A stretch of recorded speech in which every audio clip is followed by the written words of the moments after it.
Hey everybody, welcome to Storm Reads, and it's time for the daily reading vlog.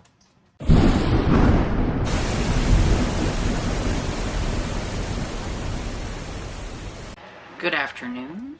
I am going to give you my update on how things are going, because it's going pretty good. Okay, so last night I read a little bit on my Star Trek book. This is the last eyeball reading book that I want to get done that was over there that I've been working on, and I'm almost done. I'm still working on Mira. I'm on page 103 of 136, so I mean I'm almost done. Just haven't really worked a lot on it, but I need to, because I do want to get this one done before the end of the month. And I finished a book. So I finished this today. I listened to it a little bit last night, and then I worked on it today while doing things around the house so that I could get it finished, because I knew I was fairly close to it and I was wanting to get it done. Another one of the books that I was wanting to get done that I had over by my bed, and I'd been working on this for a while. I had actually first started this, I think, in March, and then I had put it to the side because of like some other things that were going on, you know, all these readathons and things, and it just didn't fit in. And at the time I was eyeball reading it only because I couldn't find an audiobook, and it was a little slow. But then I found an audiobook, and that helped out a little bit. It was still a little slow, but it helped me get through it and everything. And boy, the ending of this, I guess I kind of had feelings that it was probably going to kind of go that way and everything. The person that ended up being the like kind of high-ranking trader or whatever, it a little shocking, but then I mean, not really, I guess, but kind of.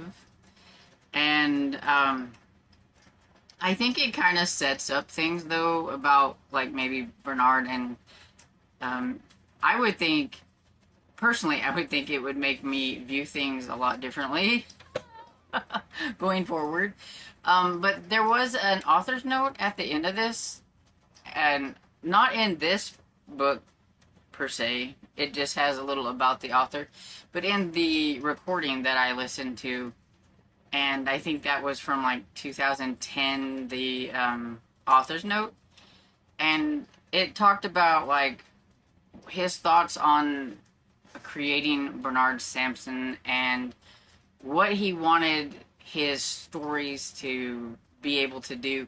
He wanted each story to be standalone, to be able to be read at any point in time and things be okay, but there's still, he had to still write things a certain way that, you know, things went, I think, kind of in order a little bit, but at the same time that you could read something and still not be like totally confused.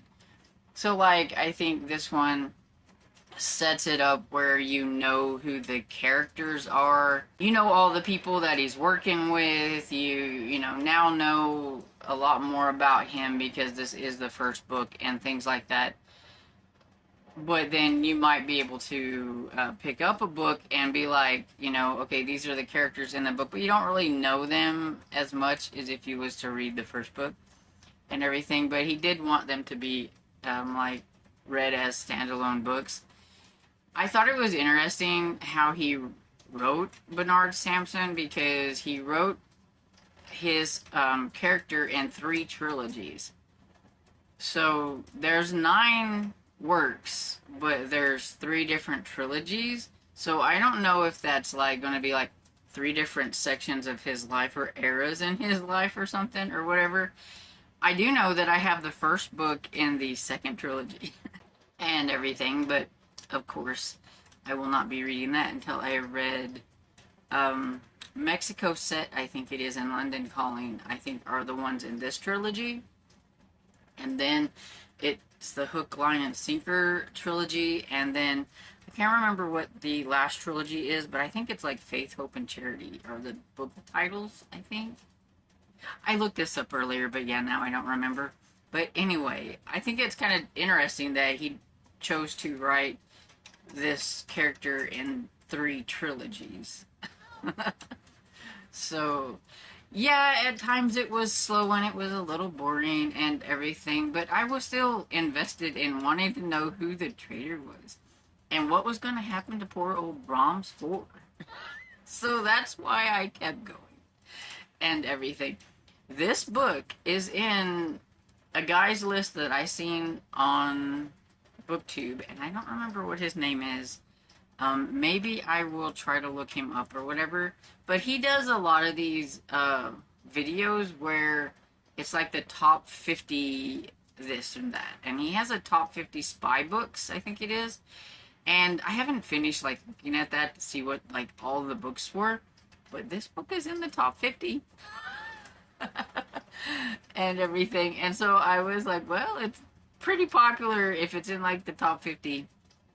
And I think he goes on, like, he researches a lot of different places on where, you know, lists that there are out there, and then compiles them into, like, I think maybe what he thinks is, like, the top 50 out of all the lists and things like that. I'm not exactly sure. I don't remember. I know he explained something at the beginning, which I don't remember now. But anyway, I was just like, oh, I'm reading this book, and it's on there. So, it's popular, and people like it, and I think if you are more of a character-driven person, and you like to be invested in the characters, and what's going on with these characters as they try to figure things out, then you'll like this. If you're more of a plot-driven, more of a fast-paced and fast-moving type person, kind of like me, you may find this a lot more slow and boring, kind of like I did. Doesn't mean that the story was bad. It's just that I'm just one of those that I like a little bit more of a fast-paced. I kind of like my spy thrillers to be thrilling. But that doesn't mean that I thought this was a bad book by any means. Yes, it did take me a while to get through it, but, I mean, at the same time, I was reading on a whole lot of other books and everything, and this got put to the side sometimes and then picked back up, and then I might not have read it for a week or two, and then I might have picked it back up and all that kind of stuff, so that was just me and my reading. But I would read more about Bernard Simpson. I am curious to see what the second book is going to be like, which I found an audiobook on YouTube for that one. I don't have that book, but I did find an audio, so I thought that was cool. So maybe eventually I will give it a try. But yeah, so, but accomplished. I finished it. And I have read a little bit on Fable Haven by Brandon Mull. And so I am on chapter 3, which is page 30. I've not gotten very far, but I have worked on it a little bit. And so far, there could be well, she thinks it's a goblin, because, well, it's hard to explain without spoiling things. But anyway, let's just say that for some reason, Kendra can, like, see things. And, it's funny because all she sees is this really ugly, like, guy with, like, pus and tooth decay, and he just looks really gross. And all the girls are fawning over him. He's, like, the new kid in class, and she's like, I don't understand. Like, what do you see in this? It's ugly. It's gross. And, but it's because she's seeing something they're not seeing. And I thought that was funny because she's just like, okay. But yeah, so that was kind of funny. But that's pretty much everything I think that I worked on between last night and earlier this morning and everything. So, I was quite chatty for this first bit, so I'm gonna pop off here and go downstairs and fix lunch. So, catch you later. Hey y'all, getting ready to go downstairs. I wasn't paying attention to what time it was, and I'm like, well shoot, it's already after 4, I better get my butt down there. And so, thought I would pop in and just kind of update. So I've been working on Fable Haven number 2, which is called Rise of the Evening Star. I should probably call it that instead of just Fable Haven 2. By Brandon Mull, and I am on page 98, so I've gotten a little ways. Still got a long ways to go. So I'm 98 of like 400 and something pages. But I think I'm making pretty decent progress on it and everything. This will probably be the book for the summer camp that takes me the longest to read, and that's fine. And I think that's... Oh, I worked on earlier, and then I forgot to mention it. I don't know why I cannot remember the title of this one. The Queen of the Ocean Parkway. That book. It's on audio. And I think I'm about 41% into that, or somewhere close to that. So I've gotten quite into it. It's a little different than I was expecting. There has been some kind of time manipulation, time warpy thing or something going on with what has maybe happened to somebody, and I'm not quite sure of what I think of that. That was kind of weird, and I'll just have to let it play out and see what happens. I thought it was just going to be like a straight up mystery, but it's turning into something different. So, I don't know. It's still good. It's just that threw me off. And so that's pretty much all I have for this update.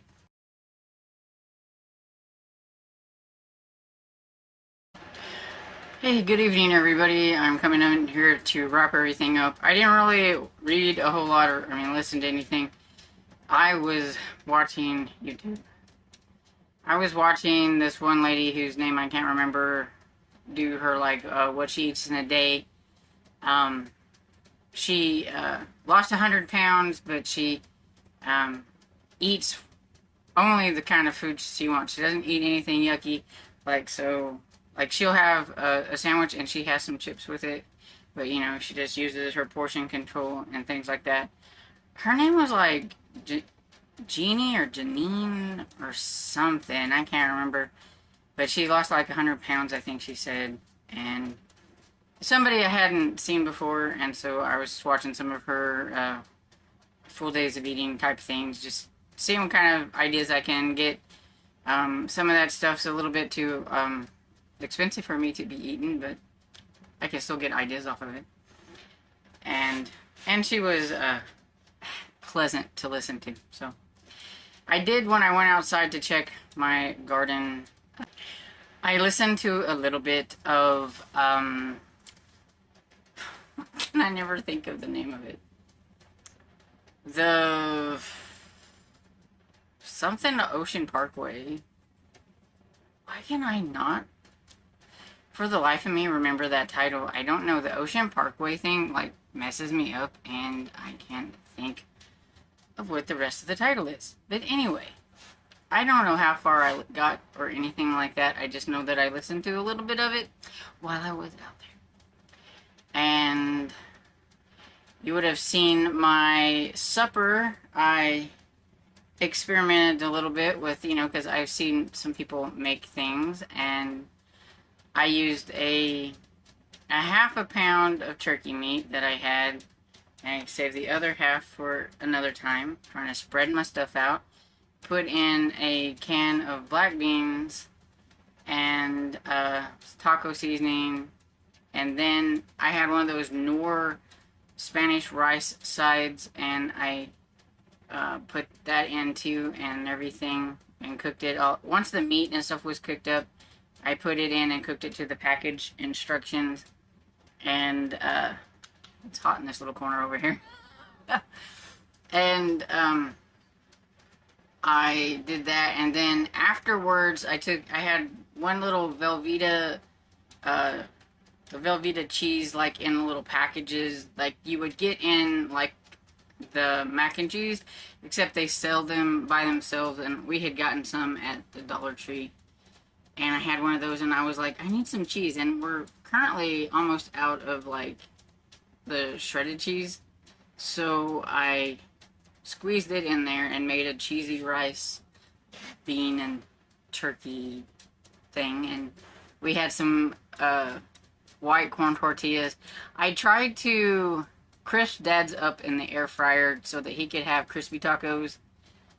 It kind of went okay. I'm still experimenting, trying to figure out how to do that the best in the air fryer and everything, but I think he liked them, and I just had soft taco ones, floppy ones. I warmed them, kind of heated them up in a pan, and then I experimented with, you just seen a little dollop of Greek yogurt, because I've always heard that you can use that instead of sour cream, and I love me some sour cream, and I've always been a little leery, but since I don't have sour cream and I had some Greek yogurt, I put a little dollop there to see if I would like it mixed, you know. So I took a little bit of it and scooped some rice and seen if it tasted okay, and it was not too bad. So I know now that I can dollop that on that next go round and I'll be okay. But it was pretty tasty meal, and we had quite a bit of leftovers. I think we could probably get at least 2 more days out of that and everything. I had a big tub of like leftovers and everything, so it's a way to stretch a meal. So yeah, that's pretty much all I have to chat about here, so I'm going to get off, and I hope you guys have a great day, and I hope you enjoyed this video, and if you did, please give it a thumbs up and subscribe, and I'll see you all next video. Bye!